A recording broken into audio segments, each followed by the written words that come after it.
بسم اللہ الرحمن الرحیم۔ آج جس ٹاپک پر گفتگو کرنی ہے وہ بہت ہی اہمیت کا حامل ہے، اس کو توجہ سے سنیں، اس پر عمل کریں کہ وہ کون سے کلمات ہیں جن کو پڑھ کر نبی صلی اللہ علیہ وسلم نے اپنے نواسوں پر دم کیا اور بتلایا آپ صلی اللہ علیہ وسلم نے کہ حضرت ابراہیم علیہ السلام اپنے بیٹے حضرت اسماعیل علیہ السلام اور حضرت اسحاق علیہ السلام پر بھی یہ الفاظ پڑھ کر دم کیا کرتے تھے۔ دیکھیے کہ حضرت ابراہیم علیہ السلام نبی ہیں، انہوں نے بھی اپنے بچوں پر یہ کلمات پڑھ کر دم کیا۔ آپ صلی اللہ علیہ وسلم نے بھی اپنے نواسوں پر دم کیا۔ کیا ہمیں ضرورت نہیں ہوگی؟ ہمارے بچوں کو ضرورت نہیں ہے اس چیز کی؟ انبیاء جب یہ کر رہے ہیں تو کیا ہم اپنے بچوں کی حفاظت کے لیے ان پر دم نہیں کریں گے؟ تو وہ کلمات احادیث کی کتب میں موجود ہیں۔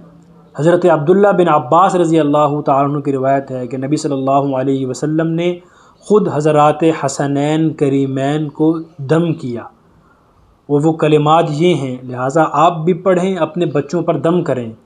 آپ صلی اللہ علیہ وسلم نے فرمایا اعیذکما بکلمات اللہ التامۃ من کل عین لامۃ ومن کل شر ہامۃ، کہ میں تم دونوں کو اللہ کی پناہ میں دیتا ہوں اللہ کے تمام کلمات کے ذریعے، ہر ملامت کرنے والی آنکھ سے، من کل عین لامہ یعنی نظر بد سے، ومن کل شر ہامہ اور ہر ہلاک کرنے والی شر سے۔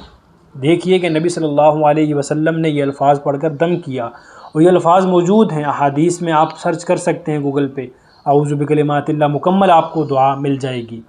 اب دیکھیے اس کے بعد لوگ کاروبار کے لیے تعویذ کرواتے ہیں۔ آیا کاروبار کے لیے تعویذ کروانا جائز ہے؟ دیکھیے اگر وہ تعویذ جو اس میں لکھا ہے اس کے الفاظ قرآن و سنت کے مطابق نہیں ہیں تو وہ ناجائز ہے، لیکن اگر اس کے الفاظ قرآن سنت کے مطابق ہیں تو پھر اس کو باندھ سکتے ہیں، کاروبار کے لیے رکھ سکتے ہیں۔ ایک بات قابل غور، اگر اس تعویذ کے الفاظ قرآن و سنت کے مطابق ہیں، لیکن اگر آپ نے کام چلنے کے بعد یہ سوچا کہ اس تعویذ نے میرا کام کیا، تو آپ کا ایمان برباد و تباہ ہو گیا، بس پھر ایمان گیا۔ اس تعویذ پر اگر آپ نے نظر رکھ لی کہ اس تعویذ نے میرا سب کچھ کیا ہے، تو پھر آپ کے ایمان کو تباہ ہونے سے کوئی نہیں روک سکتا۔ کام اللہ کرتے ہیں، اللہ کا کلام پڑھ کر کسی نے لکھ کر دیا آپ کو یا پڑھ کر دم کیا تو اللہ رب العزت نے اس میں شفا ڈال دی۔ نبی صلی اللہ علیہ وسلم ہر رات سونے سے پہلے 3 مرتبہ معوذتین، سورہ فلق، سورہ ناس پڑھ کر اپنے سارے جسم پر دم کرتے تھے۔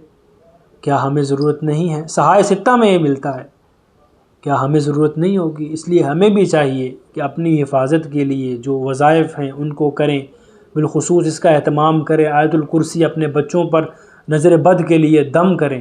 دعا ہے اللہ رب العزت سے وہ ہمیں نیک اعمال کی توفیق عطا فرمائے۔